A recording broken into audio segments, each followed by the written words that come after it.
Hola a todos.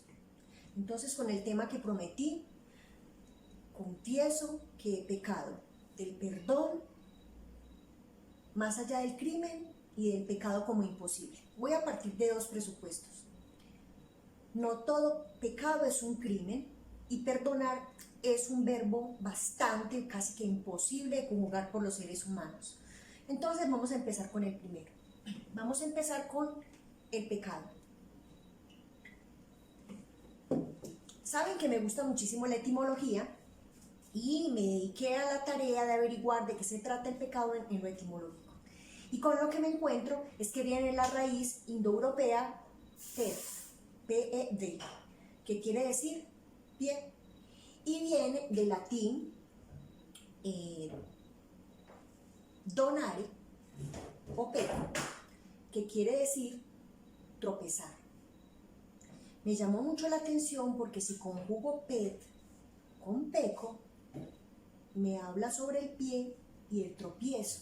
Yo dije, bueno, ¿qué es el secreto que nos está revelando la etimología? Y lo que pude comprender al recordar a mis pacientes cuando hablan de sus pecados es el modo en que ellos nombran los errores que han cometido, los pecados que han cometido.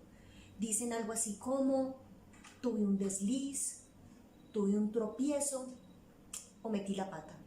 Y las tres maneras de expresar sobre los errores que cometen con sus parejas, en su trabajo, en su vida cotidiana, me parece que está allí el tropiezo y el pie del que nos habla la etimología. Es decir, que cuando vamos a pensar en los secretos que guardan nuestros actos, creo que la etimología nos va a enseñar muchísimo. El pecado habla de un tropiezo, de un desliz, de una metida de pata que hacemos en la que un acto en el cual el otro está comprometido y por supuesto nosotros. Entonces me di a la tarea de averiguar de qué se trata el pecado y recordé que hace unos años en un seminario me invitaron a hablar sobre el pecado y cómo la conjugación que se podía pensar entre la religión y el psicoanálisis.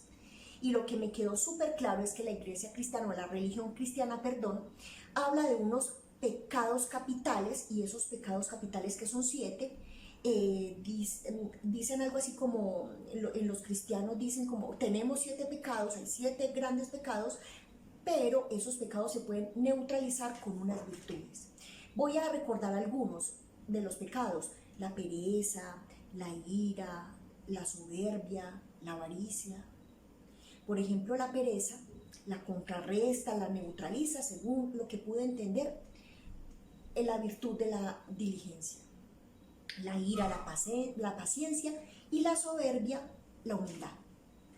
Entonces, llegué como a la conclusión, y ahorita lo voy a ampliar, de que cuando se trata del pecado, hay un empuje del ser humano a cometerlo, pero también hay un modo de contenerlo. Vamos primero, sobre todo, a lo que fue el primer pecado, que es el pecado original de Adán y Eva. Lo vamos a pensar muy bien. Silvana y yo, saben que es mi amiga querida, estamos escribiendo un libro que se llama Cabronas en interrogante, para mostrar cómo las mujeres hemos hecho un daño a los hombres, y no me refiero a un daño, de ese daño no nos vamos a ocupar de que los golpeen o que los quiebren o que los divorcios queden muy mal parados. No me refiero a ese daño explícito, por ejemplo, que puede ser hasta castigado por lo jurídico. Me refiero al daño silencioso de una mujer a un hombre. Eso nos vamos a ocupar en Cabronas, para que lo esperen, próximamente lo pueden tener. Y resulta que estuvimos pensando entre las dos sobre estos pecados que cometemos las mujeres desde el principio de los días, según la religión cristiana. Y me puse a leer con ella el Génesis, porque yo le decía a Silvana, Silvana, eso es muy extraño. ¿Cómo es posible que Dios les entregue la manzana a Adán y Eva, siendo Dios? Por supuesto, habiéndoles entregado el libre albedrío, pero siendo Dios, ¿cómo se va a atrever a entregar una manzana convencido de que se la van a comer? Es muy extraño, parece un Dios tonto. parece un Dios perverso, algo así como, les voy a poner esta manzanita a estos cristianos para que se la coman y después me burlo de ellos porque se la comieron sabiendo que yo lo sabía por adelantado. No, como que no era capaz de entender porque parecía un Dios tonto. Entonces nos pusimos a pensar en el Génesis y conversamos muy bien sobre esto para hablar sobre esto que le pasa a las mujeres con los hombres. Y lo que pudimos reflexionar a través de nuestras conversaciones, nuestras tertulias, los vinitos, los sueños, todo lo que hacemos juntas. Y pudimos llegar a la siguiente conclusión. Definitivamente, lo que nos han dicho desde chiquis es que Dios expulsó a Adán y Eva del paraíso porque se comieron la manzana. Pero en realidad, lo que hemos venido pensando es que Dios no estaba enojado o no expulsó a Adán y Eva por eso, sino porque en el momento en que llega, después de que se come la manzana, le pregunta a Eva que qué había pasado y ella dijo, no, pues vea, esta serpiente me obligó a comerme eso, ¿cierto? Va y Dios se dirige con esa humildad y le pregunta a Adán, ¿qué pasó? No, pues que yo no me la quería comer, pues la manzana. Pero ella me sedujo, yo no tuve nada que ver. Y a la serpiente ni siquiera la interrogó porque yo creo, lo hablábamos Silvana y yo, creemos que en realidad lo que enojó a Dios en esta metáfora de la vida, del inicio de la vida de los cristianos, lo que en realidad creemos que enojó a Dios no fue el hecho de que se comiera la manzana, sino que cuando Él preguntó por la responsabilidad en ese acto, ninguno se hizo cargo de eso. Todo el mundo dijo, somos inocentes. Entonces, en el pecado original hay un sujeto que no se quiere hacer cargo de su acto. Y que entonces, como no se quiere hacer cargo de su acto, se tiene que ir del paraíso, que es más o menos el lugar donde no se conoce la culpa. Entonces, cuando hablamos de este pecado original, pensemos en esto. El pecado original, lo que nos trae como consecuencia, pensando en esto tan hermoso que nos cuentan en el Génesis, lo que nos trae como consecuencia es un impulsito desde el principio de creer que no tenemos nada que ver en nuestros actos. Por ejemplo, eso es lo que nos pasa muchísimo en el consultorio, a Silvana y a mí, por supuesto, ella también es terapeuta, y nos pasa muchísimo que, por ejemplo, nos dicen, Doc, mire, lo que pasa es que nosotros queremos terapia de pareja, y generalmente las que llaman son las mujeres. Sí, ¿querés terapia de pareja? Sí, me la recomendaron, a Silvana o a mí, no sé qué. Ah, bueno, perfecto, claro, pero sí sabe que nosotros hacemos un tipo de terapia distinta, ¿sí? ¿Cómo será ese tipo de terapia, Doc? Bueno, yo les digo, lo que quiero es que cada uno venga por un tiempo para que cada uno revise su responsabilidad, su participación en lo que le ocurre a esa pareja para que no marche bien. Es decir, algo como lo que les estoy transmitiendo. Aquí nadie es inocente. Aquí nadie puede hacerse el que no puso nada para que las cosas no marchen como se esperaría. Recuerdo un caso de una señora bastante conmovida conmigo, estaba bastante enojada, cuando el primer día de la consulta, el primer día que comienza su tratamiento, me dice que cuando yo le propuse que el lugar que le damos a un paciente en el consultorio psicoanalítico es el lugar de responsabilidad, no el lugar de enfermo mental ni de traumatizado, sino de responsable del sufrimiento que trae, me dice, usted me está diciendo a mí que yo soy culpable de la traición de mi esposo. Se va con mi secretaria 20 años menor que él, en la cual yo había confiado profundamente. Y usted me dice que yo soy responsable de esa traición. Y yo le dije, sí. Pero ¿cómo, doctora? Si yo fui incondicional, le entregué mis años, le entregué mi vida, no fui sino buena con ella, ahora usted me viene a decir que yo tengo que ver. Claro, las mujeres incondicionales las abandonan y las desprecian. Un amor incondicional es lo peor que se le puede entregar, y sobre todo a un hombre. Porque allí no hay límites, porque allí lo que pones es que tú eres una baratija. Lo siento, te pones en el lugar de una baratija y no de un tesoro que hay que cuidar, porque generalmente los seres humanos, así queramos otra cosa, estamos empujados, es como a echar a perder, a no valorar lo que se nos entrega, sino lo que se nos niega. Bueno, así por ejemplo empieza el lenguaje. Un niño deja de llorar en el instante, me refiero a un bebé, deja de llorar cuando entiende que ese llanto ya no es más la comunicación con su madre y entonces tiene que reemplazar ese llanto por una palabra. Quiero tete, ven acá, estoy triste, cualquier cosa, aunque sea mamá, para que ella venga a auxiliarlo, venga a tratar de completarlo, porque ya sabemos que el llanto llega a un punto tal que agobia a las chicas, a las mamás, a las que acaban de tener sus bebecitos y tienen un empuje a apartarse de ese niño que llora tanto, hasta que de pronto ese niño se calma y empieza a comprender, si la mamá le da la oportunidad pronto, de que debe renunciar un poco a ese llanto para incluirse en el mundo del lenguaje y poder decir una palabra que comunique al otro que está necesitando algo. Entonces, creo que voy a hablar de uno de los pecados capitales que más me llamó la atención, que es el pecado de la avaricia. La avaricia es como un empuje de los seres humanos a querer tener, a querer atesorar, a querer como abrir las manos para tener de todo. Lo llamativo es, entonces, y lo quiero aclarar, ahorita lo prometí, es que el pecado es un empuje. Nadie le enseña, perdón, a uno a pecar, es un empuje de los seres humanos. La virtud hay que aprenderla, la virtud no es natural en los seres humanos, lo sabemos. Entonces, si el pecado capital es la avaricia, atesorar, y dicho sea de paso, el avaro es el que quiera atesorar, entonces digamos que ese pecado hace a las personas muy tacañas. Resulta que la virtud sería la generosidad. Entonces uno diría, Gloria, la generosidad, pues sí, claro, la generosidad sería la virtud. No es natural ser generosos. Y ojo, no estemos seguros porque entregamos de lo que nos sobra o de lo que tenemos, vamos a ser generosos. El generoso no es el que entrega de lo que tiene, ni menos de lo que le sobra. El generoso es el que entrega de lo que le hace falta o de lo que le falta, más exactamente. Entonces, la avaricia es un pecado que es un empuje natural en los seres humanos. Y la generosidad hay que aprenderla porque hay que renunciar a quererlo todo y entregar un poco de sí mismo, ni siquiera de lo que tenemos y de lo que nos sobra, sino de lo que nos falta. Suena muy extraño porque si fuésemos a pensar en la generosidad, entonces uno diría, no, y lo decimos en Antioquia muchísimo, no, es que yo tengo un novio que es amplio, inclusive me llama mucho la atención la palabra amplio, ¿sí? Y cuando se refieren a amplio es un hombre, por ejemplo, que tiene muchas ganas de dar, entonces uno diría, ahí hay un generoso.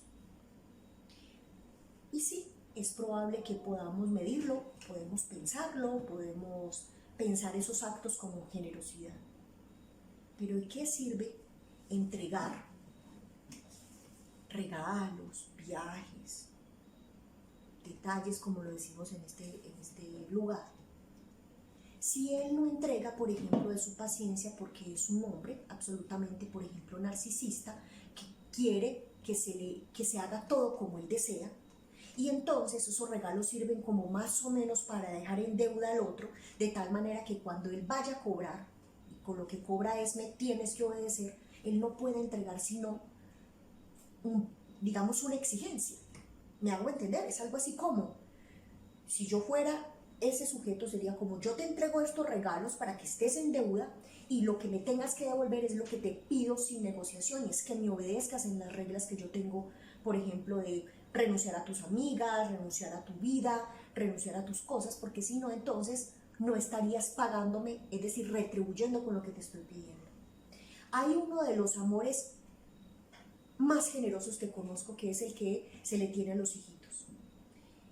Pero no en cualquier momento, porque los hijitos suelen pedir de maneras inconmensurables, de tal manera que uno no alcanza a darles todo lo que ellos piden, y no me estoy refiriendo únicamente a lo material, sino un momento insistente de atención, todo el tiempo de atención, y casi que uno falla todos los días y todo el tiempo porque no alcanza para completarlos. Me refiero a esos momentos de generosidad que nos corresponden como padres, por ejemplo, cuando estamos cansados, llegamos de nuestros trabajos o estamos todo el día en la casa trabajando como ahorita nos corresponde, y de pronto, en medio de ese cansancio y de ese estrés y todo lo que cada uno está viviendo como puede, resulta que un hijo se enferma. Y dice, wow, después de todo esto que está pasando, de todas las cosas que tengo que pensar como una mujer que labora, como que tiene que pensar en sus asuntos, de pronto ese chico viene y pide porque está enfermo y necesita nuestra atención. Y en ese instante sacamos de donde no tenemos paciencia, generosidad, entregamos de lo que no tenemos a alguien que en ese momento lo necesita sin esperar retribución. He escuchado muchas tías, de esas tías que son como las mamás de repuesto, son bellísimas, porque son las chicas que están pendientes de los hijitos que las mamás, que son sus hermanas o sus cuñadas, no logran adoptar del todo. Y entonces ellas trabajan durísimo y les dan un montón de cositas a esos niños y se ocupan de la educación y entonces se convierten en figura de autoridad porque son ellas las que entonces son las que detienen un comportamiento que nadie más detiene. Y ellas entregan eso con toda esa generosidad, todos esos cuidados. Y en todas les he escuchado, las que yo he escuchado, en todas he escuchado una absoluta disposición a entregar sin esperar nada a cambio. Si se le preguntara a ese sujeto que está entregando, le diría, ¿y usted qué espera? ¿Que le agradezcan? No, no es un amor con retribución, es un amor que se entrega con una generosidad tal que el único placer que obtiene es ver al otro absolutamente feliz con los colores, con el paseíto, con el detalle que se le hizo, con una llamada para preguntarle qué es lo que está pasando, por ejemplo, en la universidad. Entonces, cuando se trata de un pecado, hay una virtud que lo contiene, pero no se nos puede pasar por alto que el pecado es natural, hay un empuje natural a pecar, y que la virtud hay que construirla. Lo peor que le puede pasar a un ser humano es que esa virtud sea en apariencia. Es decir, que si vas a ser generoso, que no sea para cubrir el gran pecado que tienes encima, sino para ponerte en posición de decidir esa posición. Uno cómo sabe que alguien es generoso en verdad, cuando no está esperando nada a cambio, cuando no está midiendo los actos del otro a ver si corresponde con lo que entregó. Cuando, por ejemplo, no se encuentra con la frasecita de mira todo lo que te di, mira cómo me pagaste. Esa frase habla de un sujeto que entregó como loco, pero que siempre estaba a la espera de que el otro le retribuyera. Ahí no hay generosidad. Entonces podemos concluir que no todo el que es generoso es virtuoso, porque para poder ser virtuoso, en el sentido de la generosidad, no podemos estar esperando un cierto comportamiento, una cierta retribución del otro. Es entregar por entregar. Esto a propósito del Cantar de los Cantares, que me parece un libro bellísimo, en la Biblia, por supuesto. Allí vamos a encontrar de qué se trata el placer sexual. Salomón lo escribió, por supuesto, como lo supimos, digamos, guiado por la presencia de Dios en su corazón. Lo que nos enseñan en ese libro es cómo hacer el amor con tu pareja sin esperar nada a cambio. Y no nos vamos a concentrar en el libro El Cantar de los Cantares simplemente para lo sexual. Allí, si lo dijéramos de esa manera, hay un tratado de cómo amar sin que haya incondicionalidad y sin que se niegue completamente tuyo. Se lo recomiendo, es bellísimo, es escrito de una manera impecable. Entonces, ya sabemos de qué se trata el pecado. El pecado es un tropiezo, un error, un desliz, una metida de pata, digamos, un modo en que confesamos que somos seres humanos. Ahora vamos a hablar del perdón. El perdón, en lo que yo he escuchado, sobre todo cuando vienen al consultorio a contarme lo que les pasó con las parejas y estas cosas, a mí me ha llamado mucho la atención que me dicen, no, es que yo lo perdoné, o yo la perdoné, o yo estoy dispuesto a perdonar. Ah, bueno, sí, está dispuesto o dispuesta, perfecto. Pero en los actos, en lo que les ocurre, no hay una disposición al perdón. Incluso hay por ahí en el argot popular una frasecita que me llama mucho la atención y es que uno puede perdonar pero no olvidar. Eso no es un perdón. Por eso desde el principio les dije que uno de los presupuestos a tratar también era el perdón como un imposible. Es un verbo imposible de conjugar para los seres humanos. Lo voy a mostrar. Van a ver. Y no estoy ni siquiera interrogando los presupuestos de algunas religiones de que hay que perdonar. Claro que sí, pero hay que perdonar con estilo, como lo hizo Jesús de Nazaret.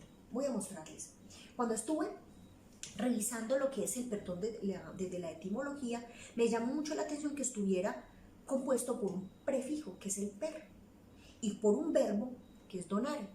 Es algo así como un acto de regalar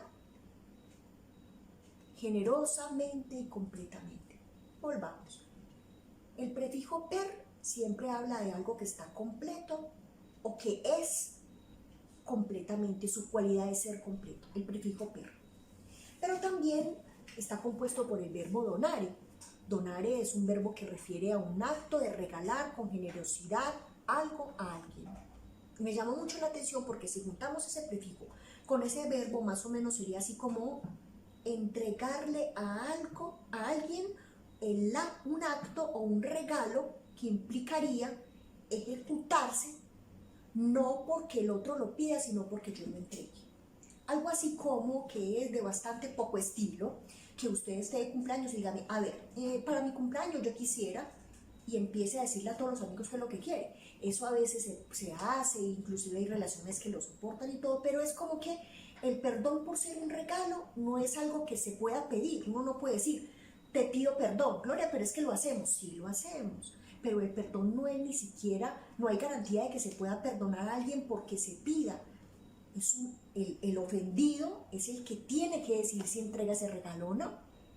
No es el que comete la ofensa el que en realidad pide perdón. Él lo puede hacer. Te pido perdón por lo que he hecho, confieso que he pecado. No, el que recibe la ofensa es el que toma la decisión si entrega el regalo de perdonar. ¿Por qué perdonar es un regalo? ¿Y por qué es un regalo generoso?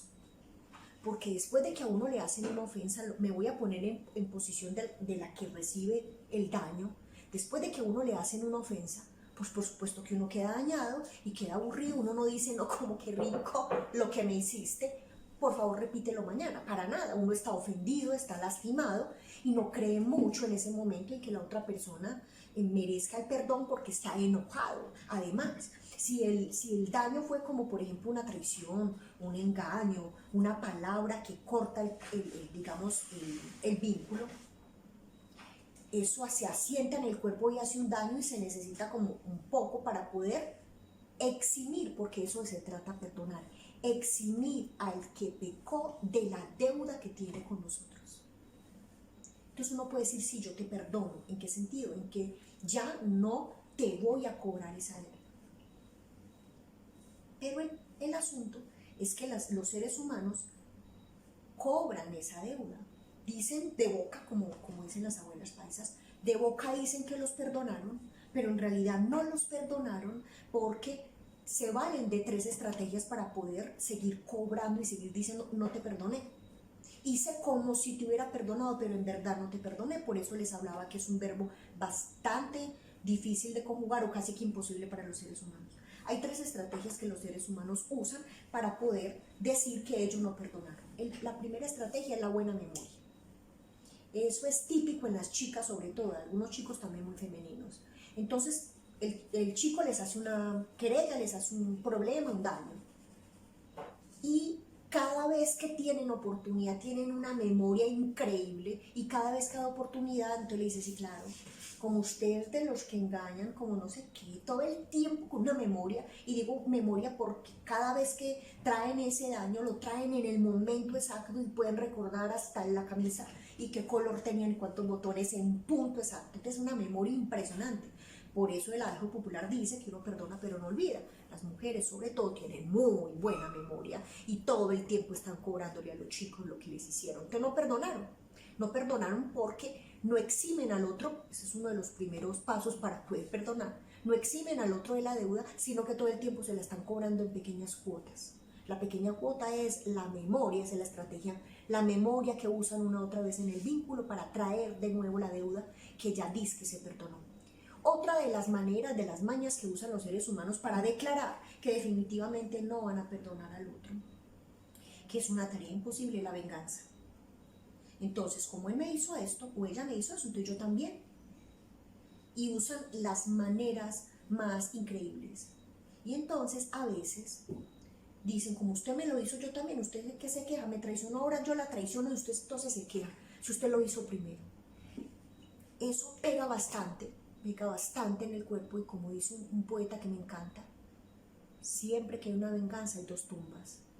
Siempre hay dos tumbas, siempre hay dos muertes. La muerte de quien lo hizo y la muerte de quien lo recibió. Es impresionante porque allí hay dos sujetos decididos a cobrar lo que supuestamente le deben y no echan la mano, no echan mano a las palabras para poder tratar de encontrar un lugar en el cual se puede eximir al otro de la deuda que ese pecado trajo a la relación, independientemente cuál sea la relación. La otra maña que creo que es dizque la más sana, pero en realidad es la más enfermiza y la más patológica, y es, ya dijimos, la memoria, la venganza. La tercera, que me parece bastante complicada, es el desprecio. Entonces a una chica, el chico le hizo una traición con una compañera de trabajo, con una exnovia, con alguien ocasional, lo vio por ahí, vio pues los chats o no sé qué, y aparece el desprecio. Algo así como yo no soy capaz de cobrarte explícitamente la deuda que creo que tienes, aunque te haya dicho que perdonaras, diría esta chica, te desprecio. ¿Cómo lo desprecia? No vuelve a estar sexualmente de la misma manera, lo pone en el lugar del impotente, empieza a fastidiar sus olores, empieza a ponerlo en un mal lugar. Es decir, que la memoria, la venganza y el desprecio son modos en que los seres humanos confiesan que en realidad no pueden perdonar, porque lo que ponen allí es una cuota diaria es una manera de decirlo, de esa deuda que finalmente, de la cual no quieren eximir a ese otro al cual le dijeron que van a perdonar. Entonces, como perdonar es imposible, Gloria, ¿por qué? Es imposible. Porque para perdonar, como lo dijimos, hay que hacer dos cosas. La primera ya la dije. Perdonar es imposible porque hay que eximir al otro de la deuda. Y esas mañas pues que les acabo de hablar son mañas muy difíciles de quitar de una relación. Pero bueno, hagamos de cuenta pues que es posible que usted no ponga ni la memoria, que eso no le venga a la cabeza, que uno tenga una tentacioncita como de una vengancita, como un desprecio, ¿sí? Hagamos de cuenta que a usted no le pasa eso, que ya es imposible. Ok, no le pasa eso. Todavía hace falta que haga algo que a los seres humanos les parece bastante imposible. Lo he escuchado, no quiere decir que la imposibilidad significa impotencia, por supuesto, ya lo voy a tratar, no significa imposible que no haya nada por hacer, ¿cierto? Entonces, por ejemplo, que usted no ponga esas mañas, esos asuntos. Todavía hace falta que usted tome la decisión de darle un buen lugar al otro, porque con la deuda que él dejó, con el pecado que él hizo, la relación se quebró, obviamente. Se dañó la relación. Entonces empiezan a decir, es que yo ya no le tengo confianza. Es que me queda muy duro, que es que yo trato, pero no soy capaz de volverle a tener la confianza que le tenía, por supuesto. Es decir, lo que esa persona implícitamente, está diciendo es, yo lo tenía en un lugar. Después del daño y del pecado, por supuesto, ya no lo puedo volver a poner en ese lugar que lo tenía. Yo le digo, aplausos, me alegra que no lo pueda poner en ese lugar. Esa es la ventaja, la bendición, la maravilla del pecado del otro. Y por supuesto el propio. Que cuando el otro peca, está confesando sus defectos, confesando lo que falla, confesando sus empujes. Lo interesante es que esa confesión que hace a través de ese pecado que cometió, nos dice quién es esa persona, no todo, pero esa persona, algo de esa persona, nos está confesando de qué se trata sus empujes para que honesta y generosamente le hagamos el don, el regalo del perdón, para que esa persona se sienta empujada con dulzura a construir una mejor versión de sí mismo. Digámoslo así, para perdonar hace falta que usted exima al otro de la deuda que ese pecado trajo. Y además de eximirlo, hay que ponerlo no en el mismo lugar, porque es imposible, y lo celebro, porque si lo pone en el mismo lugar, es como si usted creyera que en ese engaño que él hizo no tuvo que ver. Tuviste que ver, seguramente estabas entregando demasiado ahí. Y como entregaste demasiado, entonces ahí lo que hay que replantear es el lugar que le diste al otro, porque ese lugar fue el que promovió que él pusiera en tu relación con él ese pecado. Entonces, ojalá, bienvenidos los pecados, porque finalmente lo que nos van a mostrar es el otro que necesita mejorar, cómo lo podemos acompañar, y vamos con ayuda de él, por supuesto, con su disposición, a veces se presenta, a veces no, lo vamos a acompañar a que construyan una mejor versión de sí mismos. Entonces, suena muy extraño. Bueno, los psicoanalistas somos un poquito locos, pero nos alegra muchísimo las crisis, nos alegran muchísimo los impases que tenemos, los defectos de los otros en las relaciones, porque esos defectos lo que nos dan es oportunidades de crecer, oportunidades de hacer bonitas relaciones, oportunidades de no creer que somos perfectos y completos. Entonces, ¿qué nos queda? Listo, el otro ya cometió un error, ahorita voy a tratar de que se trate el perdón para cada cual, para uno mismo. El otro está allí pidiendo perdón, usted es el que recibió el daño, usted es el que toma la decisión de si va a eximirlo de esa deuda y si va a ponerlo en otro lugar, no en el mismo. Y entonces, ¿qué nos queda? ¿Qué nos queda si el pecado, digamos, el perdón es un verbo imposible de conjugar? Pues digamos, perdonar con estilo. Gloria, ¿qué es eso? ¿Sí? Perdonar con estilo. ¿Y qué es perdonar con estilo? Cuando yo digo con estilo, inclusive para varias de las actividades o varias de los asuntos que hay que hacer en la vida, perdonar con estilo significa que es hacer lo mismo pero no en las mismas. Miren cómo perdonó Jesús de Nazaret. Jesús de Nazaret perdonó sin esperar nada a cambio. Simplemente entregó su vida para el perdón de los pecados ya cometidos y por cometer. Porque es que el asunto es que hasta los que no habían ni siquiera nacido, porque pidió perdón por todos a través de su sacrificio. Y entonces, ¿qué es perdonar con estilo? Lo voy a decir a manera de chiste, con todo el respeto que me merece este bello personaje Jesús de Nazaret. Miren pues, después de que él se entregara en la crucifixión, y a través de estos siglos que hemos vivido, en ningún momento se ha dicho como algo así, que Jesús hubiera dicho, bueno, voy a dejarme crucificar, ¿cierto? Pero vea, voy a estar pendiente todos los días cobrando a ver quién es el que me va a traicionar. Todo el tiempo vigilados, porque es que ni crea que yo me voy a dejar aquí crucificar para que todo el mundo haga y deshaga, ¿no? Nos regaló el libre albedrío, por ejemplo.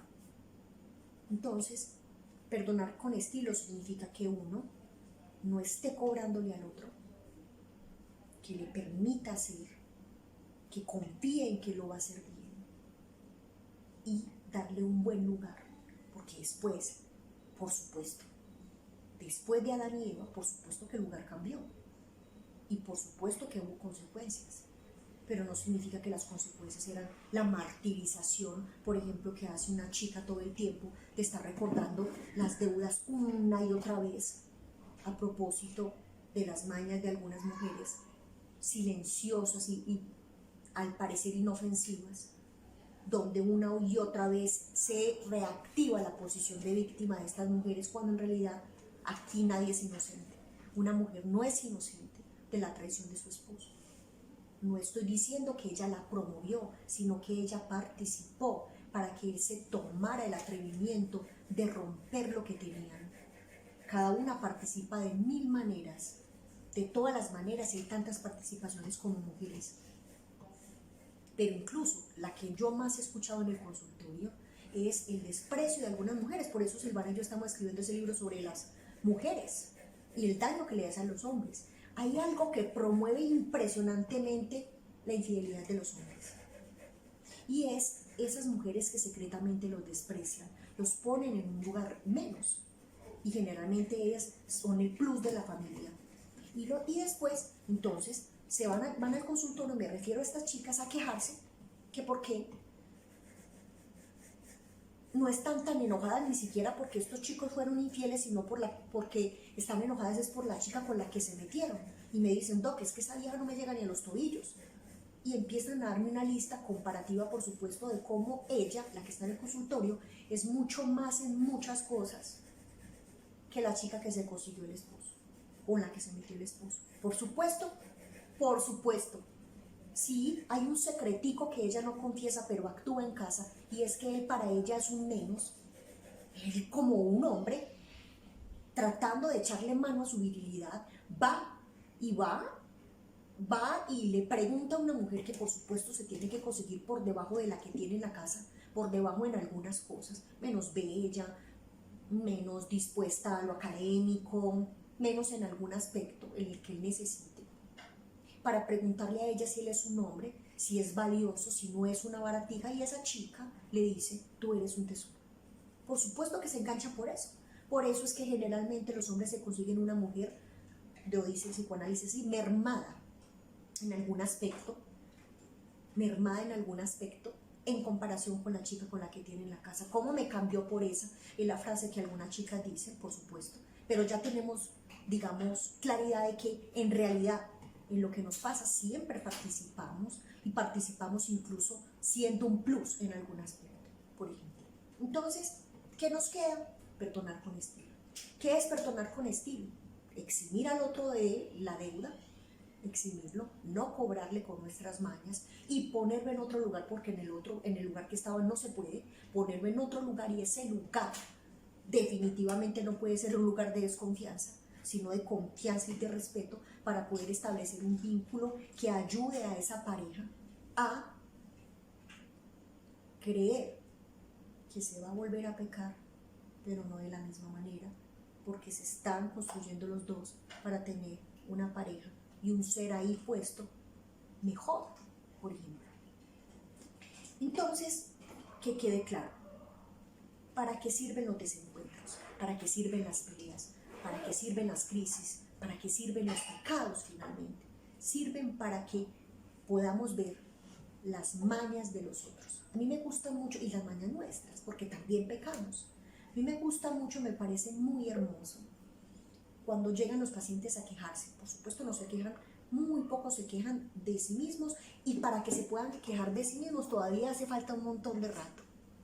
Unos se demoran un poco más de tiempo, otros no tanto, pero finalmente me parece muy bello, porque lo primero que generalmente por impulso hacen los pacientes es irse a quejar de nosotros. Sí, el que me hizo, ella que me dijo, el que tal cosa, ella tal cosa. Me parece muy bello, porque poquito a poco los vamos llevando por un caminito donde por supuesto no vamos a borrar los actos de sus familiares, sus seres queridos, ellos también participan, pero también me parece muy interesante la labor que hacemos los terapeutas que contamos con una concepción de sujeto responsable de su sufrimiento. Me gusta muchísimo lo que hacemos algunos terapeutas, porque finalmente vamos llevando por un caminito a ese sujeto para que se haga cargo de sus defectos, es decir, de sus pecados. Si a mí me dijeran cuál es la relación entre el pecado y el defecto, yo lo diría de esta manera. Los defectos de los otros y nuestros defectos lo que hacen es confesar las mañas que tenemos para pecar.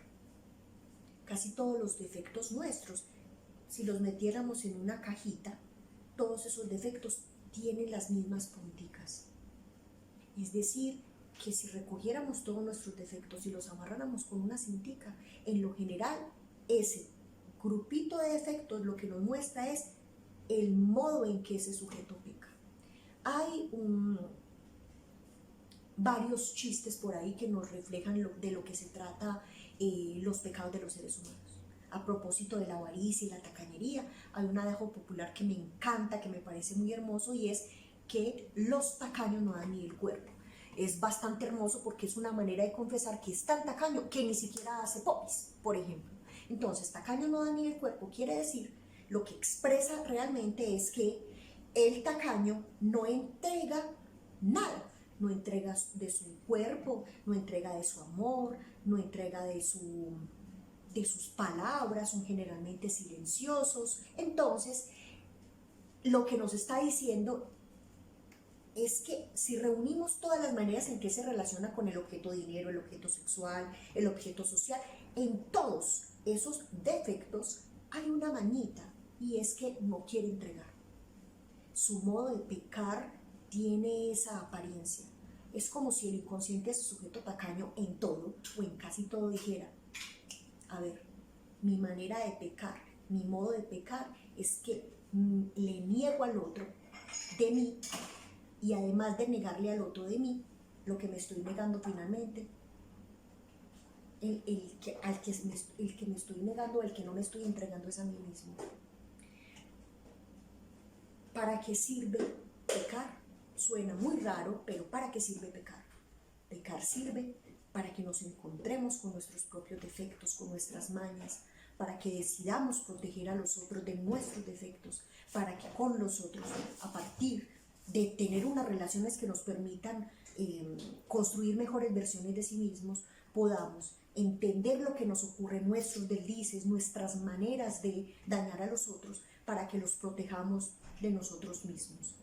Entonces, no todo pecado es un crimen, porque el peor pecado que podemos cometer es el pecado que los hombres no pueden castigar. Hay pecados que los hombres pueden castigar a propósito del Código Penal y Civil, pero el pecado que los hombres no pueden castigar, como por ejemplo la ira, la avaricia, la pereza no se castiga. La pereza es un pecado que no se castiga. No hay un código penal o civil que castigue la pereza, por lo menos en nuestro occidente.